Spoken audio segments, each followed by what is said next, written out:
감사합니다. 자, 요한일서 기록 목적 두 가지였죠. 앞에 지금까지 나온 것이 첫 번째가 1장 4절에 성도는 이 세상에서 기쁨이 충만할 수 있다는 것입니다. 우리는 하나님께 속했고 세상은 악한 자 아래 처해 있지만 그러나 성도는 이 세상을 기쁨으로 살아갈 수가 있습니다. 어떻게 기쁨으로 살 수 있나요? 하나님과 교제함으로 우리는 기쁨이 충만할 수가 있다는 것이죠. 하나님과 교제한다는 것은 빛 가운데 행한다, 그런 뜻이라고 그랬습니다. 빛 가운데 행한다. 우리가 어둠에서부터 나와서 빛의 자녀가 되었어요. 빛의 가치관, 빛의 삶의 방식, 그것을 통해서 살아가는 것이죠. 하나님과 교제할 수 있다는 것입니다.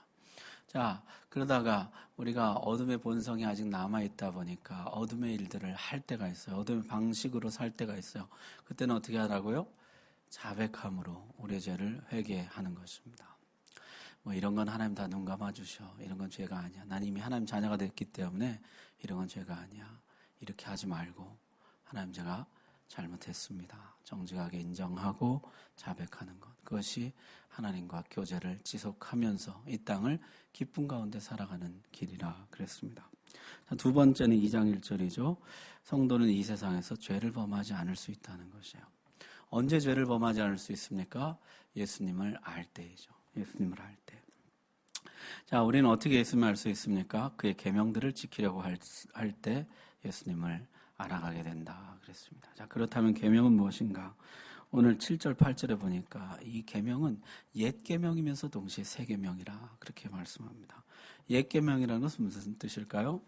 모세를 통해서 시내산에서 주셨던 바로 그 계명이죠. 그런 의미의 옛 계명이고, 또 옛 계명이라는 것은요, 아무도 지키지 못했던 계명이라는 뜻이에요. 아무도 지켰지 못했던 계명. 그래서 슬픈 기억 속에 있는 그 계명. 하나님께로부터 받은 계명인데 지금까지 의인은 없나니 하나도 없어요. 한 사람도 이 계명을 온전하게 지키지 못했습니다. 이 옛 계명이죠. 그런데 이 계명은 동시에 새 계명이에요. 이 새 계명은 주님을 통해서 두 번째 모세, 완전한 모세이신 주님을 통해서 주신 새 계명이죠. 그래서 그런 의미의 새 계명이고 또 뭐예요? 주님이 온전히 지키셨어요. 아무도 지키지 못했지만 주님이 온전히 지키셨습니다. 그래서 새 계명입니다. 우리도 주님 안에 있으면 지킬 수 있다고 소망을 주기 때문에 새 계명이에요. 그래서 오늘 요한일서에서는요, 이 계명을 옛 계명이기도 하지만 또한 새 계명이기도 하다는 것이에요. 성경은 이런 표현 굉장히 좋아합니다. 옛 노래와 새 노래가 있어요. 옛 노래 뭡니까? 하나님이 주셨던 노래, 우리 믿음의 조상들에게 주셨던 노래, 홍해를 건널 때, 반석에서 물이 나올 때 주셨던 노래들이죠. 찬송들. 그러나 지금은 우리에게 별 감흥을 주지 못하는 노래들이에요. 새 노래는 어떤 것입니까? 날마다 새로 지어서 부르는 것도 새 노래이겠지만은, 새 노래는 이게 주님 안에서 그 노래가 나의 노래가 돼서 다시 올려드려지는 것이에요. 다시 이게 내 고백이 돼서 주님께 드려지는 것이에요. 계시록에 보면은 새 노래로 하나님을 찬송하게 돼요. 이것은 새로 만든 노래라는 뜻도 되겠지만은 그 옛 노래가 내 안에서, 성령 안에서 새롭게 드려지는 것이에요. 내 진심과 고백과 마음을 담아서, 신앙을 담아서 하나님 앞에 올려드려지게 되는 것이죠. 여러분 그런 경험 혹시 있으시죠? 어떤 찬송이요? 정말 나에게 새 찬송이 될 때가 있어요. 이게 옛 찬송이거든요. 근데 새 찬송이 될 때가 있어요. 내 영혼이 하나님 앞에 그 찬송을 정말 내 고백을 올려드리는, 나에게 완전히 새 찬송이 될 때가 있죠. 성령 충만한 가운데 드려지는 새 노래. 또 옛길 새길이라는 것이 있어요. 믿음의 사람들이 걸어왔던 그 길. 지금은 내가 잘 가지 못해서 늘 아쉬움으로 남아있는 길이 옛길이죠. 이게 또 새 길이 되는 것이에요. 내가 성령 안에서 그 길을 걸어갈 수 있게 되는 것이에요. 전에는 걷지 못하던 그 믿음의 길을 성령 안에서 내가 걸어가는 거죠. 옛길이면서 동시에 새 길이죠. 자, 그래서 이 계명을 할 때 주님은 안다 그랬는데, 계명을 지킬 때 주님은 안다 그랬는데, 이 계명은 뭐냐면 옛 계명이기도 하면서 새 계명이기도 해요. 그 새 계명이 뭡니까? 요한 복음하고 요한 1, 2, 3, 4 요한 계시록을 썼다 그랬죠. 요한복음 13장에 이렇게 썼어요. 새 계명을 너희에게 주노니 서로 사랑하라. 내가 너희를 사랑한 것 같이 너희도 서로 사랑하라. 그래서 이 세 계명은 서로 사랑하라는 것이에요. 세 계명은 서로 사랑하라. 여러분, 조금 이상한 데가 있어요. 옛 계명은 뭡니까? 우리 10계명을 크게 둘로 나눠서 1계명부터 4계명까지는 뭐라 그래요? 하나님 사랑. 그 다음에 5계명부터 10계명까지는 이웃사랑 그러잖아요. 하나님 사랑, 이웃사랑. 이게 옛 계명인데 주님은 세 계명을 주시면서 세 계명을 너희에게 주노니 서로 사랑하라. 내가 너희를 사랑한 것 같이 너희도 서로 사랑하라 그러셨습니다. 하나님 사랑은 왜 없어졌을까요? 하나님 사랑은 이게 아주 요한의 특별한 점이에요. 사랑의 사도 요한이 아주 사랑에 대해서 너무나 놀라운 비밀을 알려주는 것이에요. 뭐냐면 우리가 사랑을 충분히 받잖아요. 하나님의 사랑을 충분히 받잖아요. 이 사랑을 하나님께 올려드리는데 어떤 방식으로 올려드립니까? 이웃을 사랑하는 방식으로 올려드린다는 것이에요. 그래서 이 뒤에 가면 형제를 사랑하지 않고 하나님 사랑한다는 것은 거짓말이라 이렇게 나와요. 그러니까 내가요 하나님께 사랑을 충분히 받았어요. 그래서 이 사랑을 다시 하나님께 올려드리고 싶어요. 하나님 사랑, 이웃 사랑하고 싶어요. 근데 그 하나님 사랑은 어떻게 표현되는 것이냐면은 이웃을 사랑함으로 하나님 사랑이 표현된다는 것이에요. 따라서 이웃을 사랑하지 않고 하나님을 사랑한다는 것은 불가능하고 거짓말이에요. 자, 이제 그 다음에 그 이야기가 이제 나옵니다. 9절 한번 보세요. 빛 가운데 있다 하면서 그 형제를 미워하는 자는 지금까지 어둠에 있는 자요. 내가 빛 가운데로 옮겨왔다. 그런데 아직도 남을 미워해요. 어둠 가운데 있는 자라는 것이요. 자, 여러분, 이 말씀을 이렇게 생각 한번 해봅시다. 여러분, 요새 다른 사람 미워하세요? 안 미워하세요? 미워하는 사람 있으세요? 없으세요? 네, 솔직히 우리 어떤 목사님 교회에서 미워하는 사람 없는 분 손들으라고 그랬더니 아무도 안 드는데 어떤 나이 드신 은퇴하신 장로님 한 분이 손을 딱 드셨다는 거예요. 우리 장로님 은퇴하셨잖아요. 은퇴하신 장로님 한 분이 손을 딱 들더라는 거예요. 그래가지고 온 성도들이 우와, 장로님 미워하는 분이 아무도 없습니까? 그랬더니 장로님이 있었는데 다 죽었어. 그러셨다는 얘기가. 그래서요, 우리가 미워하는 사람이 있잖아요. 그러면 우리는 다 어둠 가운데 있는 자입니까? 우리 앞에서 요한이 제일 먼저 너희가 분명히 알아야 될 건 뭐예요? 너희는 이미 하나님의 백성이 됐다는 것이죠. 빛의 왕국으로 옮겨왔다는 것이잖아요. 그럼 이 말씀은 어떤 뜻일까요? 이게 태도를 말하는 것이에요.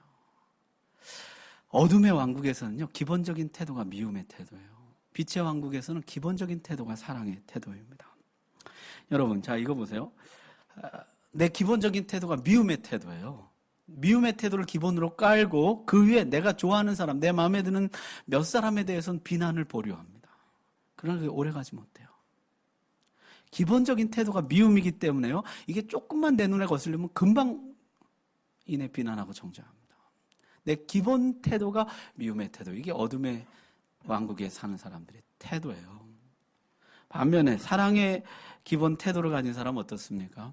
모든 사람에 대해서 이 태도를 유지해요. 간혹 용서하지 못하는 몇 사람이 있어요. 그것 때문에 괴로워요. 그러나 사랑하지 못하는 게 괴로운 것이지 미워하지는 않습니다. 내가 그를 용서해주지 못하는 것이 너무너무 나를 아프게 하고 괴롭게 하는 것이지 그를 미워하는 것은 아니에요. 오늘 요한은요 이렇게 말하죠. 너는 사람에 대해서 어떤 태도를 가졌느냐 그걸 점검해 보라는 거죠. 내가 사람에 대해서 기본적으로 어떤 태도를 가지고 있는가 이게 너무너무 중요한 것이에요.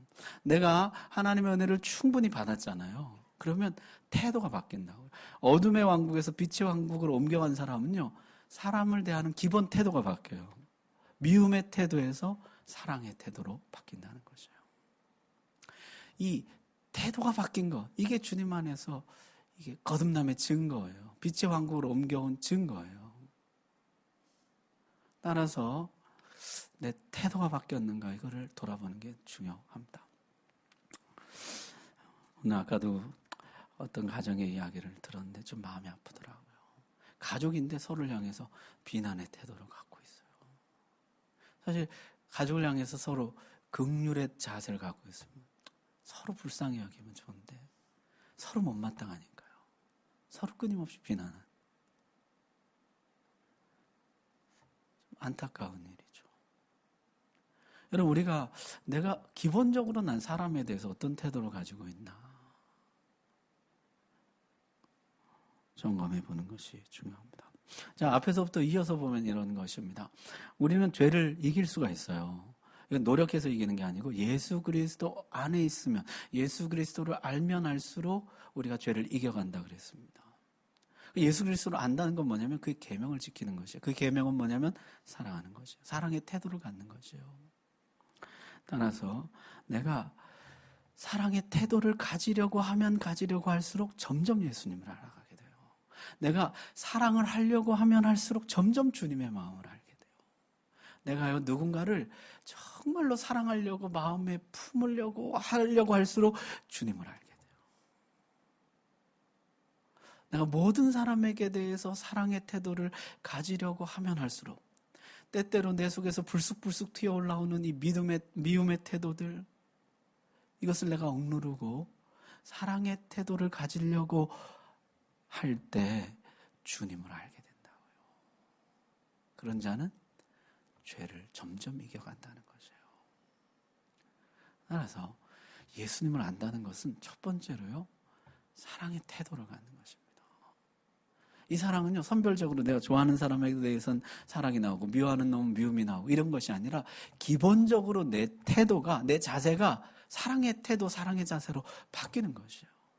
하나님께 대해서, 가족에 대해서, 친구들에 대해서, 이웃에 대해서, 동료에 대해서 기본적으로 내 태도가 사랑의 태도로 바뀌는 것입니다. 그게 예수님을 아는 것이에요. 너희가 이렇게 할 때 주님을 점점 더 알아가게 될 것이요, 너희는 죄를 점점 떨쳐낼 수가 있게 될 것이라. 그렇게 말씀합니다. 자, 그 다음에 보게 되면은 이제 요한의 아주 특별한 호칭이 나오죠. 아이들아, 청년들아, 아비들아, 이렇게 쭉 나옵니다. 여러분, 요한이 이 요한일서 쓸 때가 나이가 90세예요. 그러니까 지금 이 편지를 읽는 모든 사람보다 나이가 더 많죠. 그래서 그런 어떤 호칭들을 자유롭게 사용하는 것을 보게 돼요. 그래서 이 아이들, 이 어린 아기들이죠. 어린 아이들. 그 다음에 이 젊은이들, 청년들. 그 다음에 이 부모된 자들. 이렇게 나눠요. 이게 뭐 육신의 나이이기도 하겠지만은 믿음의 나이이기도 하겠죠. 자, 자녀들에게 주는 말씀 뭡니까? 너희 죄가 그리스도 안에서 사함을 받았습니다. 12절이죠. 자녀들아, 내가 너희에게 쓰는 것은 너희 죄가 그의 이름으로 말미암아 사함을 받았으며, 아비들아, 내가 너희에게 쓰는 것은 너희가 태초부터 계신 이를 알았음이라. 청년들아, 내가 너희에게 쓰는 것은 너희가 악한 자를 이기었음이라. 한 번 더 나와요. 아이들아, 내가 너희에게 쓴 것은 너희가 아버지를 알았으며, 아비들아, 내가 너희에게 쓴 것은 너희가 태초부터 계신 이를 알았으며, 청년들아, 내가 너희에게 쓴 것은 너희가 강하고 하나님의 말씀이 너희 안에 것이며 너희가 흉악한 자를 이기었음이라. 자, 여기 보면요, 첫 번째 이 동사들이 현재 완료라는 것이에요. 우리나라에는 완료 시제가 없어서 생소합니다만 이런 뜻이에요. 너희가 알아가고 있고, 알아왔고, 알아가고 있다, 이런 뜻이에요. 이겨왔고, 이겨가고 있다, 이런 뜻이에요. 자, 내가 너희에게 일깨워주고 싶은 것이 있는데, 자, 요한은 지금 인생의 전망대에 올라와 있다 그랬죠. 믿음의 전망대에 올라와 있습니다. 그리고 이제 그는 곧 주님께로 갈 것이에요. 그러나 이 땅에 남아서 계속해서 신앙생활을 해 나가야 되는, 믿음의 경주를 이어가야 되는 이 사람들에게, 성도들에게 아이들아, 청년들아, 아비들아, 그러면서 너에게 내가 꼭 알려주고 싶은 것이 있다는 것이죠. 그게 뭡니까? 너희가 이미 예수 그리스도를 알고 있는데, 알아왔는데 더 깊이 알아가라는 것이에요. 자, 아이들의 알매 수준은 어떤 것입니까? 예수 그리스도 이름으로 죄사함을 받았다는 것이에요. 내가 예수 안에서 죄사함 받았다. 그리고 두 번째 나오는 건 뭐예요? 하나님이 우리 아버지다. 이게 아이들의 믿음의 수준이에요. 내가 예수 이름으로 죄사함 받았고, 내가 하나님이 나의 아버지시다. 내가 하나님의 자녀다. 요거 아는 거. 이게 참 놀라운 알미죠. 여기서부터 시작하는 거잖아요. 거기서부터 계속 더 알아가라는 거죠. 자, 그 다음에 청년들에게는 뭐라고 말씀합니까? 아비들이 먼저 나오는군요. 아비들에게 주는 말씀 뭐예요? 너희가 태초부터 계신 이를 알았습니다. 그 다음에도 마찬가지죠. 태초부터 계신 이를 알았습니다. 하나님 아버지, 태초부터 계신 하나님 아버지, 그분이 영원토록 계시다는 거. 모든 것이 그에게로 나와서 그에게로 돌아간다는 거. 하나님이 모든 것의 주인이시고 주권자이시라는 거. 그거 아는 거. 굉장히 성숙한 믿음이죠. 계속해서 알아가라는 거죠. 그 다음 청년들에게 주는 말씀 뭐예요? 너희가 악한 자를 이겨왔습니다. 자, 두 번째 거 주목해 보세요. 청년들아, 내가 너희에게 쓴 것은 너희가 강하고 하나님 말씀이 너희 안에 거하시며 너희가 흉악한 자를 이겼습니다. 자, 우리가 언제 강할 수 있습니까? 하나님 말씀이 계속해서 주어질 때라는 거죠. 하나님 말씀이 계속해서 주어지고 공급될 때 너희가 강하고 악한 자를 이길 수 있다는 것이죠. 자, 그래서 청년들의 알은 이런 것이에요. 우리가 성령 안에 있으면 그 안에서 우리에게 말씀이 계속해서 주어지고 그 말씀의 공급이 우리에게 힘과 용기를 주고 그 말씀을 인해서 우리가 악한 자와 싸워 이길 수 있다는 거예요. 에베소서도 그렇게 말씀하죠. 전신갑주 중에서 마귀를 공격하는 게 뭡니까? 성령의 검 곧 하나님의 말씀이잖아요. 하나님 말씀이 계속해서 우리에게 주어짐으로 인해서 공급됨으로 인해서 우리가 힘을 얻고 악한 자를 이길 수 있다는 거. 그것을 너희가 알기를 원한다는 것이죠. 알아가기를 원한다. 자, 정리하면 이런 것입니다. 자, 하나님이 나의 아버지시고 예수 그리스도가 나의 구세주이시고 성령님은 계속해서 나에게 말씀을 공급해 주시죠. 이 다음에 또 나오지만 성령의 말씀의 저자이시잖아요. 말씀의 저자이신 성령이 우리에게 계속해서 말씀을 공급해 주고 계세요. 따라서 너희가 악한 자를 이길 수 있다. 너희는 죄를 극복할 수가 있다. 사랑할 수가 있다. 이렇게 나가는 것이죠. 자, 우리는 죄를 이길 수가 있습니다. 예수 그리스도를 알므로 이길 수가 있는데요. 우리 알매 수준은 각각 다 달라요. 어린아이들은요, 내가 예수 이름으로 구원받고 죄 용서받고 하나님 나의 아버지다. 이거 아는 거 계속해서 알아가라. 청년들은 어떻습니까? 성령 안에서 내가 계속 말씀을 공급받고 계속 힘을 얻어서 악한 자를 이길 수 있다는 거, 죄를 이길 수 있다는 거. 이 알아왔고 알아가야 돼요. 더 깊이 알아가야 돼요. 체험적으로 알아가야 되는 것이죠. 말씀으로 정말 죄를 이기는 경험들을 해가야 되는 것이죠. 그 다음에 더 성숙하면 온 우주가 태초부터 계신 하나님께로부터 나와서 하나님께로 돌아가. 하나님이 모든 것의 주인이시. 왔고 알아가라는 것이죠. 그것을 통해서 우리는 죄를 이겨갈 수가 있다는 것입니다. 자, 두 번째는 예수님을 안다는 것은 무엇이냐면요, 세상을 사랑하지 않는 것입니다. 자, 15절 보십시오. 15절, 이 세상이나 세상에 있는 것들을 사랑하지 말라. 누구든지 세상을 사랑하면 아버지의 사랑이 그 안에 있지 아니하니. 이는 세상에 있는 모든 것이 육신의 정욕과 안목의 정욕과 이생의 자랑이니 다 아버지께로부터 온 것이 아니요 세상으로부터 온 것이라. 이 세상도 그 정욕도 지나가되 오직 하나님의 뜻을 행하는 자는 영원히 거하느니라. 자, 우리가 예수님을 아는 것은 어떤 것이었습니까? 아까 하나님 사랑, 이웃 사랑, 계명을 지키는 것이죠. 그럴수록 우리가 점점 더 주님을 알아간다고 그랬습니다. 반대로 이 세상이나 이 세상에 있는 것들을 사랑하면 알므로부터 점점 멀어져요. 알미 점점 희미해져요. 둔감해져요. 그래서 이 세상이나 이 세상에 있는 것들을 사랑하지 말라. 우리 야고보서 말씀도 뭐라 그래요? 가늠한 여인들아, 세상과 벗된 것이 하나님과 원수됨을 알지 못하느냐.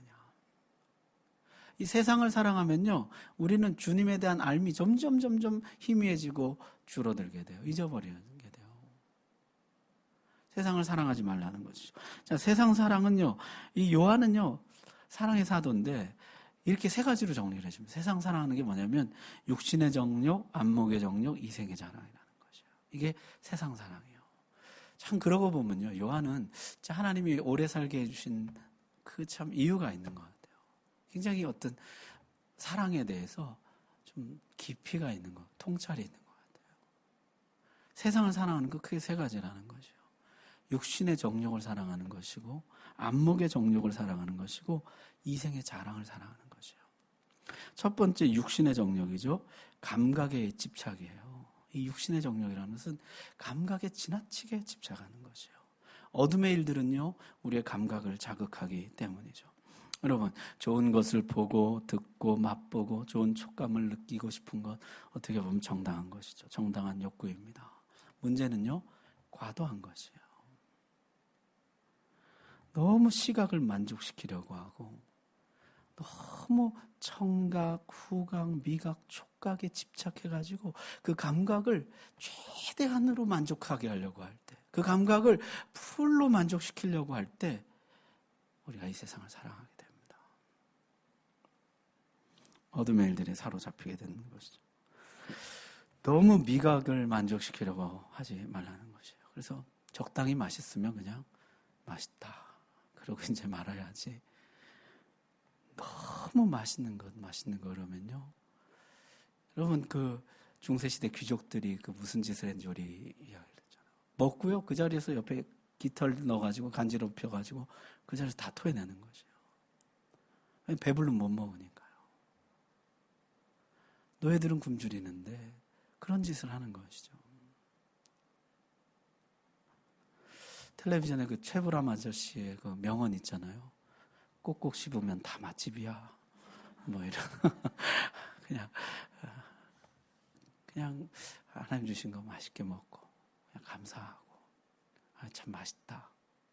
그냥 그러면 되는 것인데요. 너무 이 미각을 최대한으로 끌어올리려고 뭐 수요 미식회 뭐 이런 거에 너무 집착해가지고 어디 더 맛있는 거 없나? 이런 맛있는 걸 추구하는 건 정당한 것이에요. 근데 너무 과도하면은 그게 우리로 하여금 세상을 사랑하게 만들어요. 주님을 알아가는데 감각이 둔해져요. 후각도 뭐 시각도 적당한 선에서 만족하는 것이 필요합니다. 출애굽기 보면요, 하나님께 올려드리는 향 제조법이 나와요. 몰약, 육개, 창포, 계피, 감람류 섞어서 이 향을 만들어서 하나님께 올려드리라. 그렇게 만들어놓고 주의사항이 뭡니까? 냄새를 맡으려고 이것을 만드는 자는 그 백성 중에서 끊어지리라. 이게 좋은 향인데요. 이게 하나님께 피워드린 향이에요. 그 좋다고 집에서 이 냄새 맡아야지. 그리고 만들면 안 된다는 거죠. 감각의 절제가 필요해요. 어떤 하나님 주신 감각을 절제하는 것이 필요해요. 적당한 선에서 절제하는 것이 필요해요. 너무 촉감 좋고 뭐 미각에 이런 거 너무 추구하면요, 하나님 잊어버려요. 그래서 고린도 교회에 주는 권면이 뭡니까? 세상 물건을 쓰는 자들은 다 쓰지 못하는 자 같이 하라. 이 세상의 외형은 지나갑니다. 그냥 하나님 주신 거에 감각, 그냥 감사하는 거. 감각의 절제. 굉장히 중요하죠. 우리 특별히 남자분들은 감각의 집착이 유달나요. 감각 절제하는 것이 필요합니다. 적당한 선에서 만족하는 거. 100% 다 쓰고 100% 다 채우고 100% 만족하려고. 그게 덫이되더라는 거예요. 이 세상에 100%가 어디 있습니까? 적당한 선에서 만족해야지. 다 못 쓰는 자 같이 하라. 이 세상 것들은 다 지나가리라. 그런 것이죠. 성경에 그런 사람 한 사람 나오죠. 나 끝까지 가버리라. 그래서 내 만족을 극대화해버리라. 그래서 성적인 호기심, 지적인 호기심, 모든 감각적인 만족을 내가 풀로 끝까지 한번 채워버리라. 결론이 뭡니까? 눈은 보아도 족함이 없고 귀는 들어도 가득 차지 아니하도다. 만족이 없더라는 거죠. 만족은 감각을 100%로 해서 끌어올려서 오는 것이 아니고, 만족은 뭐예요? 하나님께 감사함으로 오는 것입니다. 근데 이제 그걸 이제 해보니까 만족이 없더라는 거죠. 뭐 부인도 1000명도 보고, 뭐 공부도 하고 싶은 거 다 해보고, 무슨 인문학 자연과 책도 수없이 써보고, 건축도 뭐 수도 없이 해보고, 하고 싶은 거 다 해봤는데 결론은 만족은 없더라는 거죠.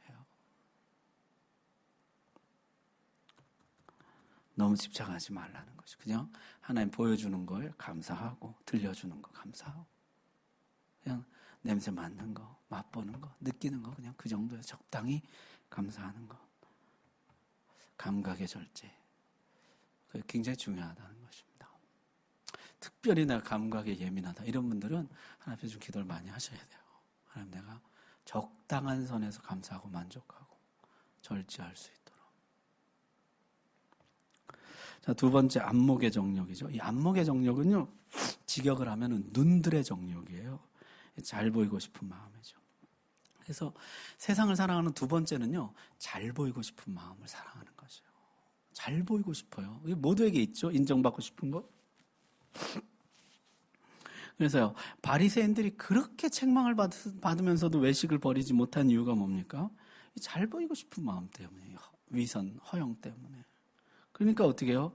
구제할 때 나팔을 불러요. 왜? 사람들이 좀 알아줘야 되거든요. 잘 봐줘야 되거든요. 그래서 하나님 한 분만으로 만족해. 그거는 그냥 신앙적인 수사일 뿐이고 나는 만족 못해요. 사람들이 알아줘야 돼요.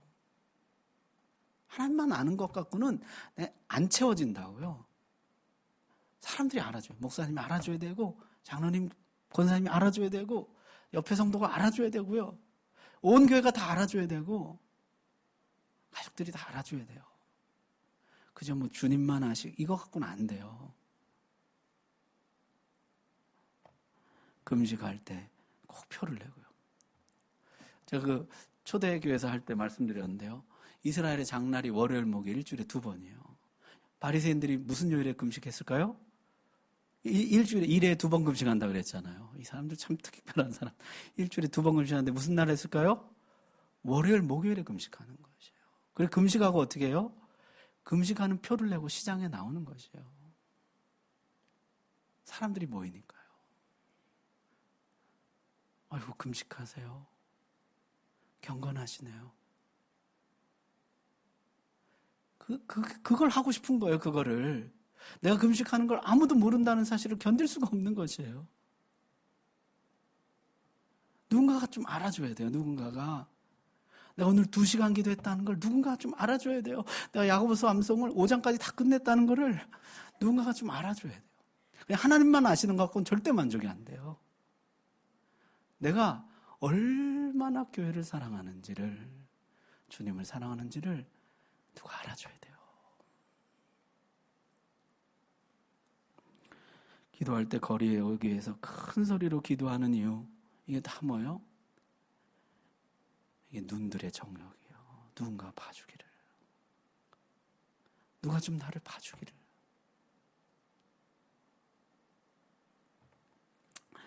중세 수도원 시대요. 참 재미난 이야기가 있어요. 그 시대에 굉장히 존경받고 추앙받는 수도사가 있어요. 대스승이죠.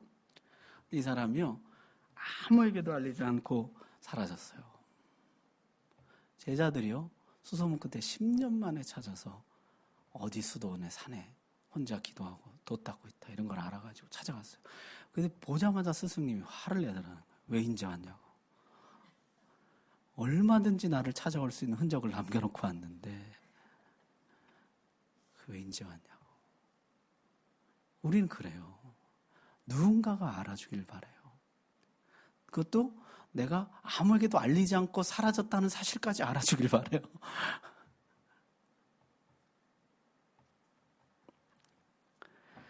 여러분, 중심을 보시는 하나님 앞에서 내가 삽니다. 이게요, 참 그냥 말뿐일 경우가 많아요. 우리 한번 정직하게 내 안을 돌아보세요. 내 안에는요, 누군가가 알아주기를 바라는 마음이 있어요. 여러분, 반대는 이것이에요. 반대는 우리는 어떻게 해야 될까요? 할 수 있으면 서로 아주 작은 것까지도 격려해주고 칭찬해주고, 이게 필요하죠. 그런데 나 자신에게는 어떻게 해요? 하나님만 아시면 만족할 수 있는 그런 믿음을 달라고, 골방에 들어갈 수 있는 믿음을 달라고, 그걸 위해서 기도해야 돼요. 너무너무 중요한 것이죠. 그게 없잖아요. 그럼 사람들의 인정을 갈급해하다 보면 어떻게 되면 예수님 알아가는 것에 둔해져요. 그래서 왜 우리 광야 이야기 자주 하나요? 광야의 특징이 뭡니까? 이 박수갈채가 없는 것이에요. 내가 뭘 해도 아무도 보는 사람이 없어요. 오직 하나님만 보시는 것이에요. 우리 어떤 광야 시간의 훈련이 필요하다 그러잖아요. 어떻게 보면요, 광야가 고달픈 곳 그런 의미도 있겠지만은 아무도 인정해주지 않는, 오직 하나님만 인정해주는 시간을 좀 지나야 돼요.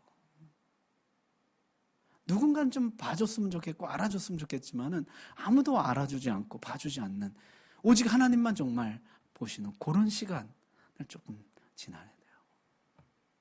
그래서 난 진짜 하나님 앞에서 만족합니다.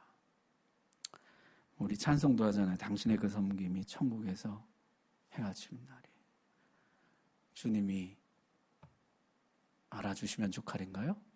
기억하시면 족할이에요. 잘 알고 계시네요. 주님이 기억하시면 족할. 이게 너무너무 중요한 거죠. 사람들에게 잘 보이고 싶은 마음이요, 우리를 위선과 거짓으로 몰아가고요. 그러다 보니까 어떻게 해요? 모르는 것도 아는 척, 없는 것도 있는 척, 하고도 안 한 척, 안 하고도 한 척. 우린 점점 황폐해지고요, 거짓된 만족감으로 채워지게 됩니다. 주님을 깊이 알아가는 일에서부터 멀리 벗어나게 돼요. 자, 세 번째는 이생의 자랑이죠. 이생의 자랑은 뭡니까? 자기 영광이죠. 자기 영광을 사랑하는 것입니다.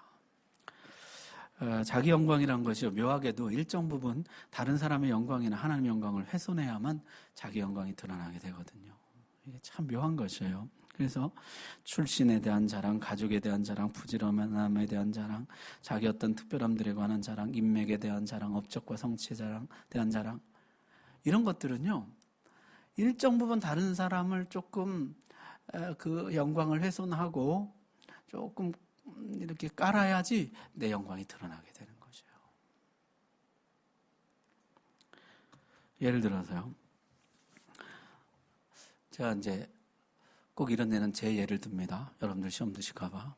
그래서 제가 만약에 다른 사람이 흉을 보는데, 다른 목사님 흉을 보면서 무슨 목회를 저렇게 하는지 몰라. 저렇게 하려면 목사가 되지 말지. 이건 반대로 무슨 뜻이에요? 나는 목회 지금 잘하고 있다 이런 뜻이에요. 난 목사 되기 잘했다 이런 뜻이죠.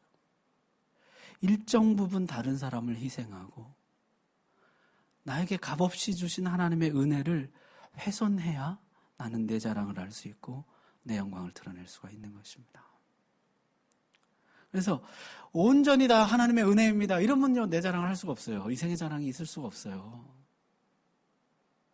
근데요, 이게 그 하나님의 온전한 은혜를 어느 정도는 조금 내가 이렇게 훼손시켜야만이, 그래서 그걸 내 공로로 내세워야만이, 원래 하나님 은혜 100%라 그러면 하나님 은혜 90%, 내 거 10% 해야만 우리는 내 자랑을 할 수가 있거든요.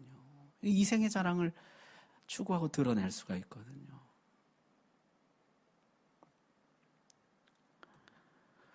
그러다 보니까요, 내가 이생의 자랑을 추구하면 추구할수록 우리가 주님을 알아가는 일에서는 멀어져 가요.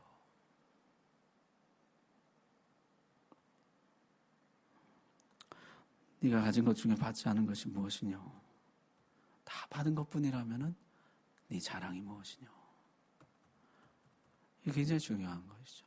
어거스틴의 이야기 제가 자주 드렸습니다만, 그 당시에 유명한 살인범이 있었습니다. 근데 그 제자가 어거스틴에게 물었죠. 선생님하고 그 사람 비교하면 어떻습니까? 그러니까 어거스틴이요, 그 사람에 비하면 난 참으로 부족한 사람이다. 그러니까 이제 제자가 빈정이 상해서 화가 나서 그런, 선생님 그건 위선이라고, 허영이라고. 누가 봐도 선생님 낫고 그 사람 악인인데 그 사람보다 못하다는 거, 그거 좀 위선 아닙니까? 허영 아닙니까?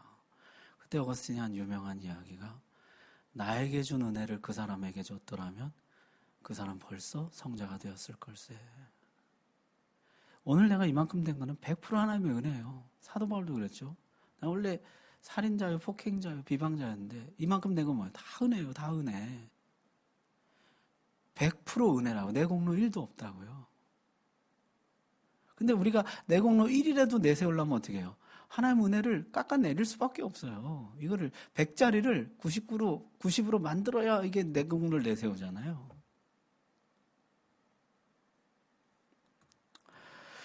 자, 그래서요, 이 세상을 사랑한다는 것이 다른 것이 아니에요. 자기 영광을 사랑하는 것입니다. 그래서 자기 영광을 나타내는 것이에요. 내 영광을 나타내는 어떻게 해요? 하나님을 끌어내려요. 은혜의 값어치를 끌어내린다고요. 그래서 우리 로마서에 보면 뭐라 그럽니까? 나는 믿어서 구원받고 너는 안 믿어서 지옥 가고 그럼 믿음이 내 공로가 되느냐? 그것도 아니라 믿음조차도 뭐예요? 하나님 선물이라는 거예요. 네 공로는 1도 없다 이렇게 말씀해요. 그러니까 내가 모든 것이 다 주의 은혜예요. 그러니까 이생의 자랑, 자기 영광을 추구하지 말고 어떻게 해야 돼요?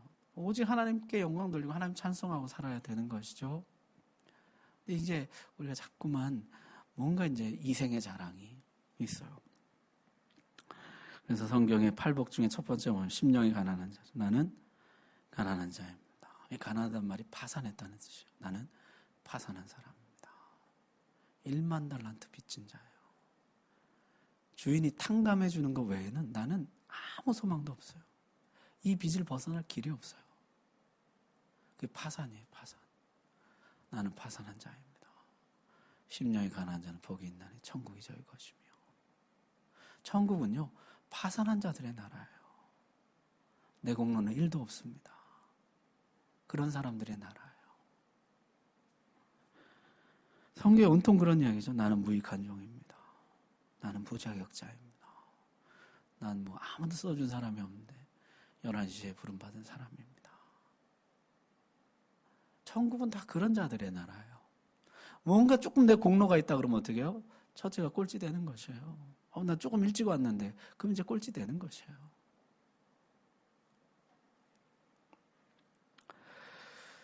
자, 그래서요. 주님은 베들레헴 마구간에 나시죠. 예루살렘 왕궁 대신에 평생 죄인들의 친구로 사시고 영혼을 사랑하고 하나님의 영광을 나타내고 우리도 그렇게 살아야 한다는 것입니다. 자, 이 세상을 사랑하면 안 되는 이유가 뭡니까? 15절에 아버지의 사랑이 그 안에 있지 않다. 하나님과 세상을 겸하여 사랑할 수 없다는 것이죠. 주님들 말씀하셨죠. 두 주인을 섬길 수 없다. 17절에 다 지나가되 오직 하나님 뜻을 행한 것만, 말씀대로 한 것만 남는다 그랬습니다. 그래서 이 세상 내가 가장 사랑하는 것, 육신의 정욕, 안목의 정욕, 이생의 자랑 다 지나가는 것이에요. 외모이건 부이건 지식이건 지위건 다 지나가는 것이죠. 오직 하나님 말씀대로 행한 것만 남는다. 자, 그래서 세상을 사랑하지 말라. 두 번째죠. 첫 번째 예수 그리스도를 아는 것은 뭐예요? 사랑의 태도를 가지고 사랑하는 것, 형제를 사랑하는 것. 두 번째는 세상을 사랑하지 않는 것이죠. 자, 세 번째는 이제 18절부터 나오는데요. 18절부터 보게 되면은 주님을 알아가는데 회방꾼이 나와요. 그게 뭡니까? 적그리스도가 나와요. 적그리스도가 나와서 미혹을 해요. 그래서 우리로 하여금 주님을 알아가지 못하게 합니다. 그럼 회방꾼만 있느냐? 조력자도 있어요. 돕는 자도 있어요. 돕는 자는 누굽니까? 20절에 기름 부음이 있어요. 기름 부음. 성령이 우리에게 확신을 주시고 우리를 도와주신다는 것이죠. 자, 그래서요. 세 번째 우리가 주님을 알아가는 것은 성령 안에 거하는 것입니다. 자, 회방꾼이 나타나서 계속해서 우리가 주님을 알아가는 걸 회방해요. 막아요. 주님을 알지 못하게 합니다. 성령은 오셔서 어떻게 해요? 말씀을 생각나게 하고 가르치세요. 성령은 1차적으로 말씀의 영이죠. 그래서 우리에게 하나님의 말씀을 가르쳐서 우리로 하여금 주 예수 그리스도를 더 알아가게 한다는 것이에요. 그래서 그 당시에 적그리스도가 영지주의라는 이단이 있었다 그랬죠. 영지주의는 뭐 구원받으려면 신비한 지식을 알아야 된다 이런 것이죠. 신비한 지식을 알려면 그들의 서클에 들어가야 돼요. 그들만의 그룹에 들어가야 돼요. 예수 믿는 것만으로는 안 되고 그들만의 그룹에 들어가야 돼요. 엉터리 같은 것이죠. 오직 성경에 구원받는 조건은 하나죠. 예수 그리스도 안에 있느냐.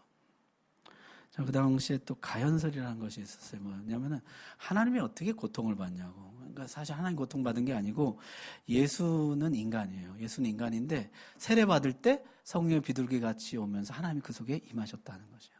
공생의 3년 동안 그리스도가 그 안에 계셔서 일하시고 십자가 지실 때 어떻게 해요? 그리스도는 떠나셨어요. 그리고 십자가는 인간 예수만 십자가 고통받고 죽으셨다는 거죠. 이게 가연설이에요. 그래서 실제는 그리스도가 3년만 예수라는 사람 안에 있었다는 것이에요.